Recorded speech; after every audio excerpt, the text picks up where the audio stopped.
I am Napoleon. I am Emperor.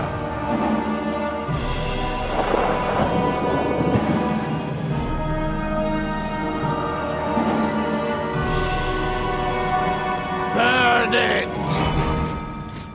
What kind of challenges and rewards does the Napoleon era bring to the Total War franchise?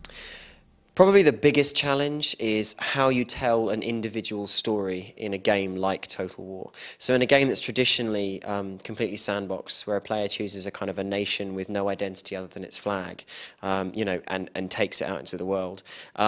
Telling the story of a man is a big deal, and it's difficult.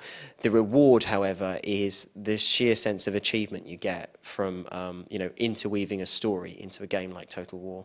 And for players, the reward will definitely be kind of historically doing things better, faster, bigger, and bolder than Napoleon ever did. You know, when playing as France and going through that story, and perhaps, you know, beating the great generals of history, or indeed going the other way around and playing as the opposition and destroying, you know, kind of the French attempts to grow and become masters of Europe. So it's a very, very interesting time for players to play. And indeed, you know, he's one of the generals that's always referenced in every discussion about history and tactics. Well, you know, if you'd have done this versus this, or if Napoleon had commanded this or done that, now's the chance. This, in terms of, you know, in terms of rewards, victories, and all those what-if questions, you know, this is where you put those things to the test. Could you have fought better than he did? Could you have done his campaigns faster, better, with less waste, you know, with less men dead? Or could you have stopped him in his tracks? Try. There's nothing stopping you taking Napoleon's route and using his roads and his conquests. But of course, if you want to go your way, you do it your way. I should also mention that as well as the campaigns, there's the historical battle scenario. So you can play through all of Napoleon's actual battles as they were set out on their battlefields. So there is that element of it too, if you're, you know, a pure historian. But of course, you know, if you want to do the Total War experience, which is play as France, experience the French narrative, but drive the story yourself, then you can do that. Adding detail to the battlefield is something that you've done with every iteration of Total War. What would you say is the biggest improvement in terms of sort of fidelity on the battlefield this time around?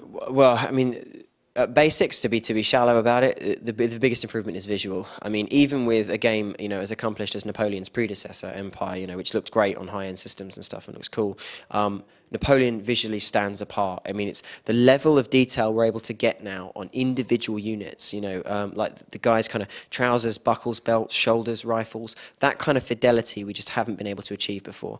We've also got a whole new level of particle effects that some incredibly gifted programmers are working on, you know, in the studio, who allow you to do things like, you know, create these long drifting pools of smoke and have sand and dust blown across the horizon and heat haze shimmering everything else, you know.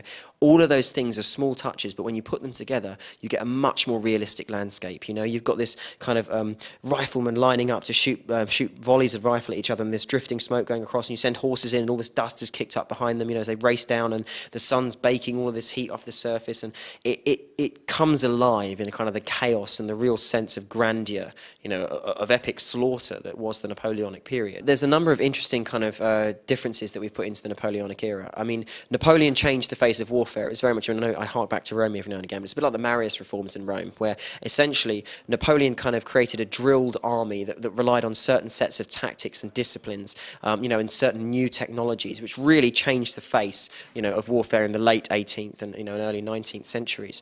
And he comes across essentially as a leader of change. He makes all of these differences. Now, as well as the visual differences you'll see, you know, you get kind of much more dapper gentlemen with, you know, like well-fitting uniforms because they're professionally drilled soldiers. They're not like just members of the aristocracy who've got a horse and so they can be cavalry, or, you know, kind of poor beggars who are pushed into the infantry and then have to go ahead and be slaughtered for the enemy.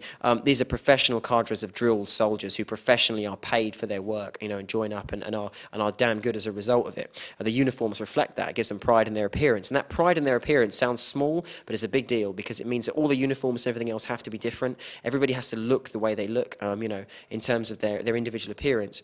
And as well as making those differences, the individual infantry units themselves, so whereas you say, like previously you'd have had maybe say French infantry and British infantry, and they'd have looked different but been in terms of stats about the same. Now all those stats are different too.